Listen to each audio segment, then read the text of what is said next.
नमस्कार दोस्तों, मैं हूं पूजा कुमारी। तो चलिए जानते हैं राजस्थान की 50 फटाफट खबरों को 10 मिनट में। उससे पहले आप इस वीडियो को कहां से देख रहे हैं कमेंट में जरूर बताएं।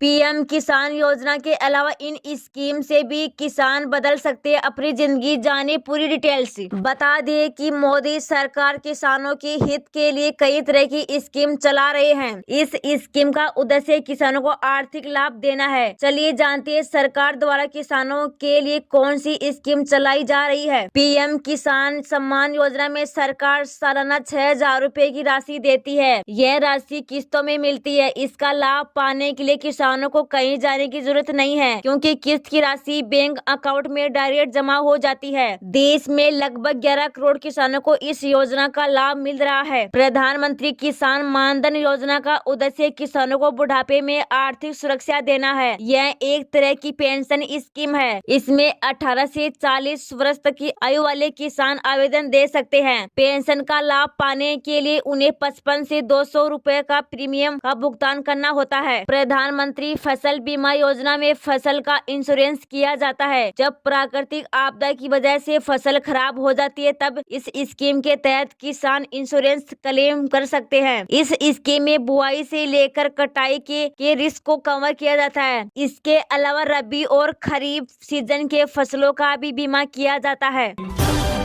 क्या आपका भी होम लोन पर बार बार हो रहा है कैंसिल? तो जरूर कर ले होंगे आप भी ये गलतियां। आप भी अपना नया घर बनाने या फिर से घर को ऊपर नई मंजिल बनाने के लिए अगर होम लोन से रहे हैं, तो आपको कई फॉर्मेलिटी पूरी करनी होती है। उनको पूरा करने के लिए साथ ही आपको होम लोन मिलता है। लेकिन कई बार आपकी कुछ गलतियों के कारण आपका होम लोन कैंसिल हो जाता है। ऐसे में आज हम जानेंगे कि वो कौन सी गलतियां जो आपको नहीं करनी है। होम लोन के लिए बैंक में जो पात्रता की शर्तों को निश्चित किया है, उस पर आप खरा नहीं उतरते हैं। होम लोन के लिए आवेदन करते समय आपके पास बैंक द्वारा मांगे गए सभी दस्तावेजों को होना जरूरी है। जिन लोगों का क्रेडिट स्कोर अच्छा नहीं रहता है, उनके भी होम लोन के लिए कई बार रिजेक्ट कर दिया जाता है। इसके साथ ही आपका कोई पुराना लोन चल रहा है और आप उस समय पर उसकी किस्तें नहीं भरते हैं, तो तब भी आपका होम लोन कैंसिल हो जाता है।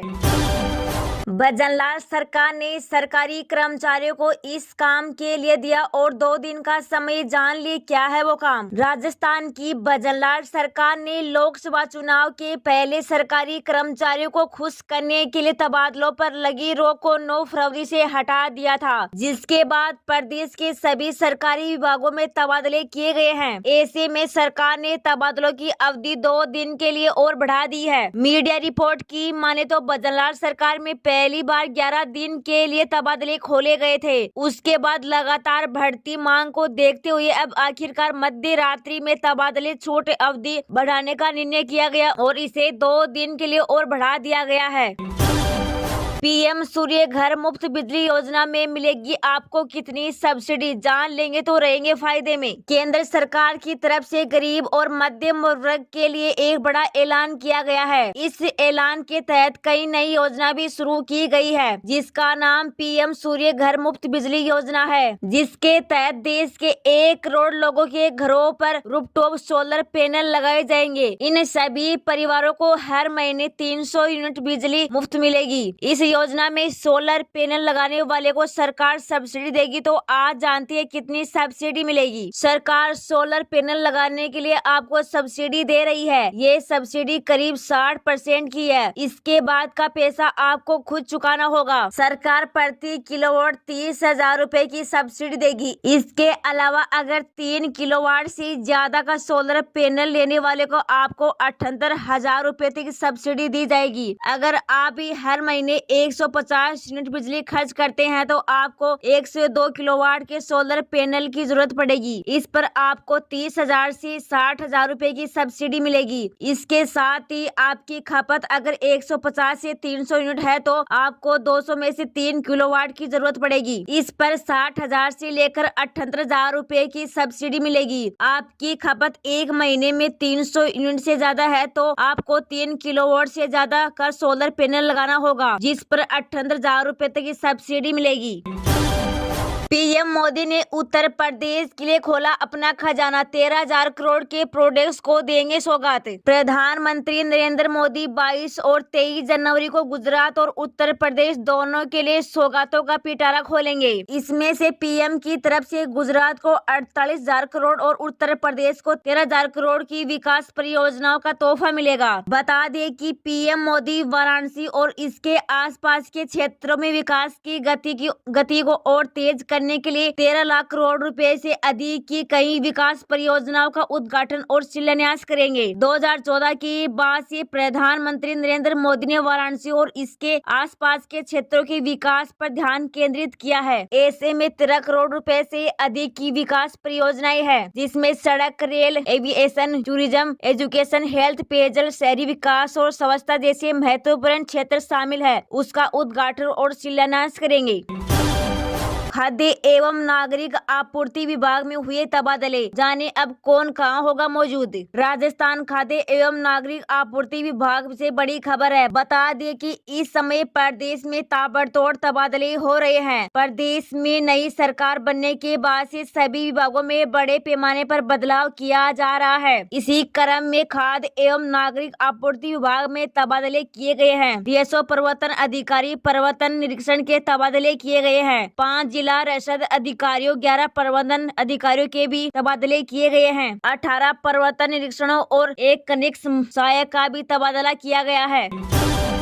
जयपुर में यूथ कांग्रेस कार्यकर्ताओं पर लाठीचार्ज, वाटर कैनन का भी इस्तेमाल, सीएम आवास के घेराव के दौरान झड़प। बुधवार को राजस्थान की राजधानी जयपुर में विभिन्न विभागों को लेकर यूथ कांग्रेस के कार्यकर्ताओं ने प्रदर्शन किया। शहीद स्मारक से शुरू हुआ यूथ कांग्रेस के कार्यकर्ताओं का प्रदर्शन अब सीएम हाउस का घेराव करने के लिए आगे बढ़ रहा था। फिर पुलिस ने यूथ कांग्रेस के कार्यकर्ताओं पर लाठीचार्ज किया। साथ ही भीड़ भाड़ को तितर बितर करने के लिए वाटर कैनन का इस्तेमाल भी किया गया। इस एक वीडियो में सामने आया कि जिसमें यूथ कांग्रेस के कार्यकर्ताओं पर वाटर कैनन का इस्तेमाल होता हुआ दिख रहा है।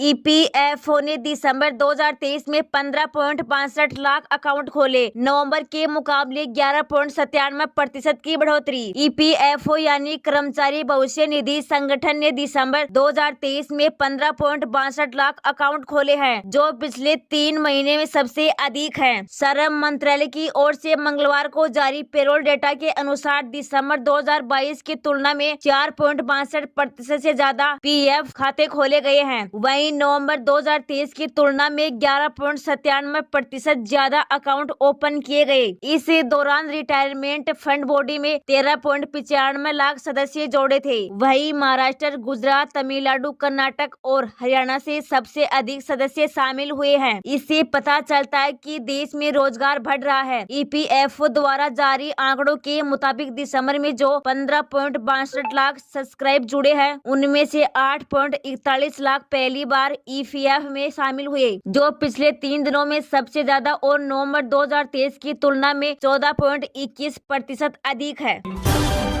भारत जोड़ो न्याय यात्रा लेकर अब राजस्थान आएंगे राहुल गांधी, जानिए क्या बना कार्यक्रम। करीब 1.5 माह से चल रही राहुल गांधी की भारत जोड़ो न्याय यात्रा 2 मार्च को राजस्थान के धौलपुर पहुंचेगी। राजस्थान कांग्रेस में चल रही उथल पुथल के बीच राहुल गांधी की यह यात्रा खासी महत्वपूर्ण हो सकती है। गौरतलब है कि पिछले दिनों वांगड़ क्षेत्र के प्रमुख नेता महेंद्रजीत सिंह मालवीया ने कांग्रेस छोड़कर भाजपा का दामन थाम लिया है। उनके जाने के बाद से अन्य कांग्रेसी नेताओं के भी भाजपा में जाने के कयास लगाए जा रहे हैं। मालवीया पिछले 2 दशक से वांगड़ क्षेत्र में कांग्रेस की कमान संभाले हुए थे। उनके जाने से कांग्रेस को खासा नुकसान होना माना जा रहा है। कांग्रेस महासचिव जयराम रमेश ने बताया कि करीब 5 दिन के ब्रेक के बाद 2 मार्च को दोपहर 2 बजे धौलपुर से एक बार फिर भारत जोड़ो न्याय यात्रा शुरू होगी।